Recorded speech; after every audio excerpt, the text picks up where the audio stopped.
Alizeh talk کے معزز سامعین کو علیزہ کمل کا سلام۔ دوستوں، امید کرتی ہوں آپ سب خیریت سے ہوں گے، جہاں رہیں خوش رہیں۔ آج کی کہانی ایک چنچل سی لڑکی کے نام، جو محبت سے دور رہنا پسند کرتے تھے، مگر اسے کوئی ایک ایسا خاص انسان پسند آیا جس وجہ سے اس نے اپنا اصول بھی توڑ دیا، اور 30 دن کی کہانی ساری زندگی کا ساتھ بن کر رہ گئے۔ جہاز پاکستان میں لینڈ ہوا۔ ایئرپورٹ سے نکل کر وہ گاڑی میں بیٹھ کر گاؤں کی طرف روانہ ہو گئے۔ اگلی سیٹ پر 2 مرد بیٹھے باتیں کر رہے تھے، اور پچھلی سیٹ پر ایک عورت اور اس کے ساتھ ایک 22 سالہ لڑکی بیٹھی ہوئی تھی۔ ہلکے براؤن رنگ کے گھٹنوں تک لمبے فراک کے ساتھ سفید ٹراؤزرز میں ملبوس وہ لڑکی کانوں پر ہیڈ فون چڑھائے، مگن سی آنکھوں کو بند کیے کانوں میں گونجتی آواز کا مزہ لے رہی تھی۔ تبھی اس کے دماغ میں ایک سوال گھوما، ڈیڈ، کیا وہاں پر انٹرنیٹ ہوگا؟ اس نے اپنے سے اگلی سیٹ کو پکڑتے ہوئے اپنے والد سے کہا، تو وہ بے اختیار مسکرا دیے۔ ہاں ہے بیٹا، اور کیا کیا پوچھو گی؟ وہ کب سے ان سے کبھی کس چیز کا پوچھتی تو کبھی کسی چیز کا۔ جب تک میری ضرورت کی چیزیں پوری نہیں ہوتی میں پوچھتی رہوں گی۔ ناک منہ چڑھا کر وہ بولے، اچھا یہ تو بتائیں، وہاں انہوں نے گھر میں جانور تو نہیں رکھے؟ بلکہ ہاں کوئی گوبر والے پاؤں سمیت گھر میں داخل تو نہیں ہوتا؟ اور ایک بات، کیا وہاں پر ٹی وی ہے؟ شاید ہی ہو، ہاں لیکن وہاں کوئی پابندی تو نہیں لگاتا؟ اور آخری بات، وہاں کے لوگ ہر وقت جھگڑتے تو نہیں ہیں؟ وہ بولتے گئے اور تینوں نفوس سنتے رہے۔ ادریس صاحب نے پلٹ کر اسے دیکھا۔ حد ہوتی ہے وانیہ، اتنے سوالات کون کرتا ہے؟ اور تم اگر اتنا ہی بولتی رہی تو پھر وہاں کے لوگ جلد اکتا جائیں گے۔ ادیبہ بیگم کے کہنے پر وہ گال پھلا کر کھڑکی کی طرف چہرہ کر کے ان سے دور ہو گئے۔ صاف مطلب تھا وہ ناراض ہو گئی ہے۔ ادریس صاحب آواز کے بنا ہنس پڑے۔ وانیہ، جب وہاں جاؤ گی تو تمہیں سب معلوم ہو جائے گا۔ راشد ماموں کو اس کی خاموشی اچھی نہ لگے۔ بھلا وہ اپنی مہمان کو ناراض کر کے تو گھر نہیں لے جا سکتے تھے نا؟ ہاں میں نے سب دیکھا ہی ہے۔ جب میں چھوٹی ہوتی تھی تو بالکل بھی گھر پیارا نہیں تھا۔ تب سب لوگ نلکا چلا کر اس سے پانی لیتے تھے۔ مجھے ابھی 13 سال ہی تو ہوئے ہیں باہر گئے ہوئے، اتنے میں کہاں سب بدل جائے گا؟ بس تم یہیں تک رہنا۔ 13 سال کا عرصہ کوئی کم عرصہ تو نہیں ہے۔ تم نے گریجویشن کمپلیٹ کر لی، ہمارے بچے جوان ہو گئے، اور تم دیکھ لینا، آج اگر سب دیکھ کر تم حیران نہ ہوئی تو مجھے بھی راشد ماموں مت ماننا، بڑا بھائی مان لینا، بھلے شرط لگا لو۔ ماموں میں تو نہیں لگاتی کوئی شرط، آپ سب بھی تو موم کے ہی گھر والے ہیں۔ انہوں نے بھی بچپن میں غلطی سے چھوٹا سا گٹار لا کر دینا تھا مجھے۔ سالوں سے کہہ رہی ہوں کہ لا دیں، مگر سالوں سے ٹھکرا رہی ہیں۔ وانیہ نے ماں کا بھی شکوہ کیا۔ دیکھو تو پاکستان میں ابھی قدم رکھا ہی ہے اور زبان کیسے چل رہی ہے؟ ماں تو دشمن ہے تمہارے۔ ادیبہ نے بھی اسے گھورا۔ ہاں تو آپ میری موم نہیں ہیں؟ میری موم پتہ نہیں کہاں ہے۔ ڈیڈ، میری موم کہاں ہے؟ یہ تو نہیں لگتی۔ موم بچوں کو نہیں ڈانٹتی۔ لو کر لو بات۔ اب یہ لڑکی ماں کی ممتا سے بھی انکار کر رہی ہے۔ بیٹا، ابھی تم نے مائیں دیکھی کہاں ہیں؟ ابھی تو تمہیں لاڈوں سے پالا ہے۔ ہمارے ہاں مائیں بچوں کو بیلنے سے اچھے سے پیٹ کر بعد میں ان کی مالش کر رہی ہوتی تھیں۔ ہاں ایسا ہوتا تھا، لیکن آپ نے تو کبھی بعد میں مجھ سے یہ بھی نہیں کہا کہ ہاں بیٹا میری غلطی تھی۔ جب تم جیسی اکلوتی اولاد ہو تو پھر ماں کی تو زندگی غلطیوں سے بھری ہوتی ہے۔ تم دونوں کو لڑائی کے لیے تیسری عورت کی ضرورت نہیں، کافی ہو، لگی رہو۔ ادریس صاحب نے ہانک لگائے۔ ڈیڈ زیادہ خوش نہ ہو، جتنے دن کا وعدہ آپ نے لیا ہے اتنے دن ہی رہوں گی، اس سے اوپر ایک دن بھی میں وہاں نہیں گزارنے والی. میں نے پہلے بھی یہ بات کہہ دی تھی اور اب بھی یہی کہہ رہی ہوں. اگر آپ وہاں سے نہ ہلے تو میں خود ہی وہاں سے آ جاؤں گی. وانیا نے صاف کہا. بیٹا کچھ تو شرم کرو. ماموں کیا سوچیں گے کہ اتنی بدتمیز بھانجی ننیال میں رہنے کو تیار ہی نہیں. ادیبہ بیگم نے اسے سمجھانا چاہا. ماموں آپ کہیں یہ تو نہیں سوچ رہے کہ آپ کی بھانجی آپ سے اکتا کر آپ کے ہاں رہنا نہیں چاہتے؟ ادیبہ بیگم نے اپنے ماتھے کو پیٹ کر باہر کو رخ کیا. وہ دونوں ہنس دیے. وانیا نے ماں کو ذرا حیرت سے دیکھا جنہوں نے زور سے اپنا ماتھا پیٹا تھا اور خود ہی ماتھا مسل کر رخ باہر کو کر گئی تھیں. پھر اس نے کندھے اچکا کر راشد ماموں کی طرف دھیان کیا. نہیں سوچ رہا. جانتا ہوں بچپن سے ہی کتنی وقت اور دنوں کی پکی ہو تم. راشد ماموں کو اپنی بھانجی کی حرکتوں سے اچھی طرح سے واقفیت تھے. تمہاری نانی کو یہ سب باتیں پسند نہیں ہیں وانیا، اسی لیے ذرا سی سمجھداری کا مظاہرہ کرنا یا بولنا ہی مت. ادیبہ بیگم نے پھر سے اسے سمجھانے کی کوشش کی. موم آپ کو تو لگتا ہے پوری دنیا کی لڑکیاں سمجھدار ہیں سوائے میرے. آپ کو تو میری وہ بچپن والی دوست بھی سمجھدار لگتے تھے جو کھاتے وقت کھانا بھی گراتے تھے اور ہاتھ بھی گندے کر کے کپڑوں سے ہی صاف کرتی تھی. ہاں بس میں ہی غلط سمجھتی ہوں. اب خاموش ہو جاؤ اور مجھے بھی خاموش رہنے دو. بابا دیکھیں تو موم کو میں بلوا رہی ہوں. وانیا نانی کا گھر آنے والا ہے، اب تم خاموشی سے بیٹھو. ادریس صاحب کی بات پر وہ پھر سے منہ بنا کر پیچھے بیٹھ گئے. اصل دکھ اسے اس بات کا تھا کہ اس کا باپ اس کی بات پر ہنسا نہیں تھا. وہ لوگ نانی کے گھر کے سامنے پہنچے جو کہ گاؤں میں تھا اور گاؤں شہر سے 15 منٹ کے فاصلے پر تھا. وہاں پہنچ کر راشد صاحب گارڈ کے دروازے کھولنے کے انتظار میں کھڑے تھے کہ وانیا گاڑی سے نکلی اور اپنی ہی دھن میں ایک گھر کی طرف چل پڑی. لو دیکھ لو، پھر میری بیٹی کہتی ہے میں ہی اسے کم عقل سمجھتی ہوں. ادیبہ بیگم نے تعصب سے اپنی بیٹی کو دیکھا تو وہ دونوں بھی کہکا لگا گئے.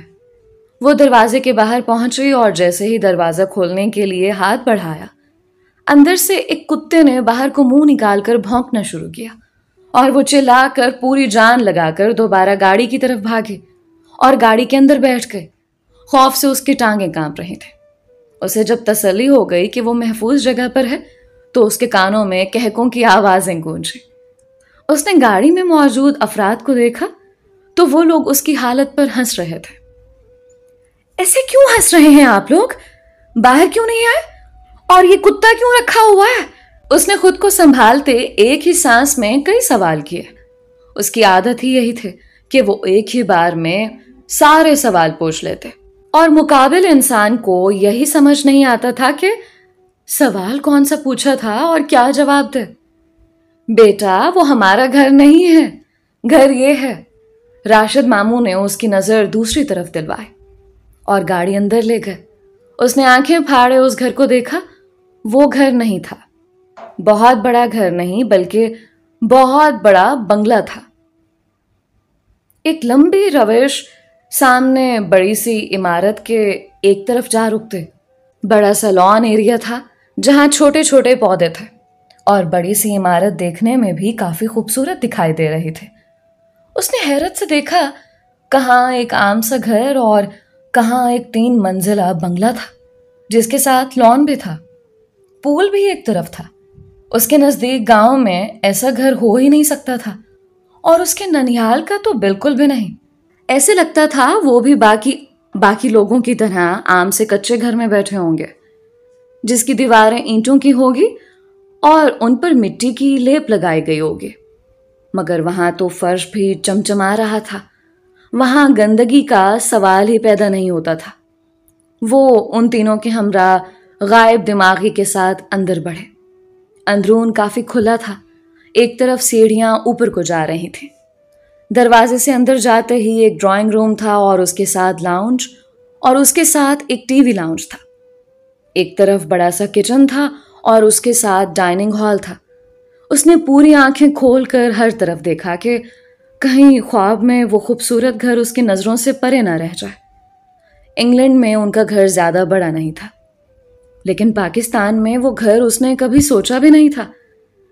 کیا واقعی وہ سب اتنے بدل گئے تھے؟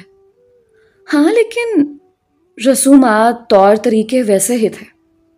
وہی نانی سر کو ڈھانپے، آنکھوں میں محبت سموئے ان کی طرف لپکے تھے، اور بڑی مومانی سب کو ان کے آنے کی اطلاع دے کر نانی کے پیچھے ہی ان کی طرف آ رہی تھے، اور چھوٹی مومانی عجلت میں کچن سے نکلی تھی۔ وہی اس کی ہم عمر ایک لڑکی ان کی آمد کی خوشی پر سیڑھیوں سے تیزی سے نیچے اتر رہی تھی۔ نانی اپنی بیٹی سے ملنے کے بعد وانیا کو کافی دیر اپنے سینے سے لگائے وہیں کھڑے رہیں، پھر اپنے داماد کے سر پر پیار دیا۔ وہ بنا مسکرائے، بنا کوئی تاثر دیے سب سے مل رہے تھے۔ میل ملاپ ختم ہوا تو انہیں ڈرائنگ روم میں بٹھایا گیا۔ ڈرائنگ روم بھی کافی بڑا تھا۔ وہ ہر چیز کو غور سے دیکھنا چاہتے تھے، مگر اسے سب خواب کی کیفیت معلوم ہو رہا تھا۔ وانیا، تم کہاں گم ہو گئی ہو؟ بول نہیں رہی کچھ؟ نانی بولیں تو وہ چونک گئے۔ ہاں ادیبہ، کیا ہوا ہے اسے؟ یہ ایسے تو نہیں کرتی تھی۔ نانی نے ذرا حیرت سے ادیبہ بیگم سے پوچھا۔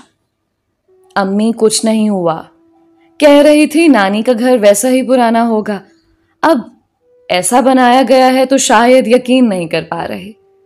ادیبہ بیگم نے اس کی کیفیت کی وجہ بتائی تو سب لوگ مسکرانے لگے۔ دیکھ وانیا، ہم نے کہا ہماری نواسی باہر گئی ہے تو کیوں نہ ہم بھی ایسا گھر بنا لیں جسے دیکھ کر وہ برا نہ منائے اور اس کو ہر چیز مہیا ہو۔ اب اپنی نواسی کے لیے اتنا تو کر ہی سکتے تھے نا؟ نانی، ایسی بات نہیں ہے، اصل بات تو یہ ہے آپ نے اپنے لیے گھر بنوایا اور یہاں آپ سب لوگ رہتے ہیں۔ میں تو بھلا اب بھی نہ آتی اور شاید کبھی نہیں، لیکن آپ نے تو اسی میں رہنا تھا۔ اس نے زبان کھولی تو پھر نانی بھی کھل کر مسکرا دیں۔ ایسے نہ آتی بھائی، اب تو ہم تمہیں یہیں رکھیں گے۔ نہیں جی، میں تو نہیں رہوں گی، میں نے پورے دن گن لیے ہیں، 1 ماہ سے اگلا دن یہاں نہیں رکوں گے۔ کیوں؟ تمہیں پاکستان اچھا نہیں لگا یا ہمارا گھر؟ نانی، میں نے بس یہاں نہیں رہنا، مجھے واپس اپنے گھر جانا ہے، وہی میرا گھر ہے۔ یہاں جتنے دن رکوں گی اتنا ہی یہاں ٹھہرنے کو دل کرے گا، لیکن اصل تو وہاں رہتی ہوں نا۔ وانیا نے اپنی طرف سے دلیل دی، جس پر سب نے سر ہلا کر اتفاق بھی کیا۔ خیر، اٹھو سب اور کھانا کھاؤ۔ نانی امی نے کہا تو سب اٹھ کر چلے گئے۔ ان کو آتے رات تو ہو چکے تھے اور اب ڈنر کا ٹائم ہو گیا تھا۔ سب ڈنر کے لیے گئے۔ ڈرائنگ روم سے ڈائننگ روم کا فاصلہ کرتے وہ ارد گرد دیکھتے رہے اور حیران بھی ہوتے رہے۔ ہر چیز بہت زیادہ نفاست سے سجائی گئی تھی۔ ہر چیز میں گھر کے مقیم لوگوں کی اچھی پسند جھلک رہے تھے۔ وہ انہیں بہت ہلکا لے گئی تھے۔ خوشگوار ماحول میں کھانا کھایا گیا۔ اس کے بعد باقی افراد بھی گھر آ گئے تھے۔ سب لاؤنج میں بیٹھے تھے۔ وانیا اپنے والد کی لاڈلی تھی اور انہی کے ساتھ بیٹھے ہوئے تھے۔ اب تو بھائی وانیا بیٹی یہیں رہیں گی، ہے نا؟ بڑے ماموں جمیل نے اس کی طرف دیکھتے ہوئے پوچھا۔ پھر وہی سوال وہ پوچھ بیٹھے۔ میں یہاں 1 ماہ سے 1 دن بھی اوپر نہیں رہوں گی ماموں۔ یہ کیا بات ہوئی؟ ادیبہ، یہ کیا کہہ رہی ہے؟ بھائی صاحب، آپ نے سن لیا ہے نا، بس یہی کہہ رہی ہے۔ کیا مطلب؟ تم بس 1 ماہ ہی رہو گے؟ جمیل ماموں کو تو صدمہ ہی لگ گیا تھا۔ ہاں تو آپ آتے ہیں میرے گھر جو میں یہاں پڑی رہوں؟ وہ جواب دے کر ٹانگیں صوفے پر چڑھا کر آرام سے بیٹھ گئے۔ سب نے اسے دیکھا تھا۔ وہ سب کے لیے بہت عجیب تھے۔ وانیا تو ہماری نواسی ہے اور نواسے نواسیاں ننیہال آتے ہیں، ننیہال والے بیٹی کے گھر نہیں پڑے رہتے، نانی نے اسے جواب دیا۔ نانی تو کیا اپنی بیٹی کو ملنے بھی نہیں جاتے؟ شاید وہ ان سے شکوہ ہی اس طرح کر رہی تھی کہ انہیں معلوم ہی نہیں ہو رہا تھا کہ وہ آیا سوال کر رہی ہے یا شکوہ۔ جاتے ہیں، کیوں نہیں جاتے؟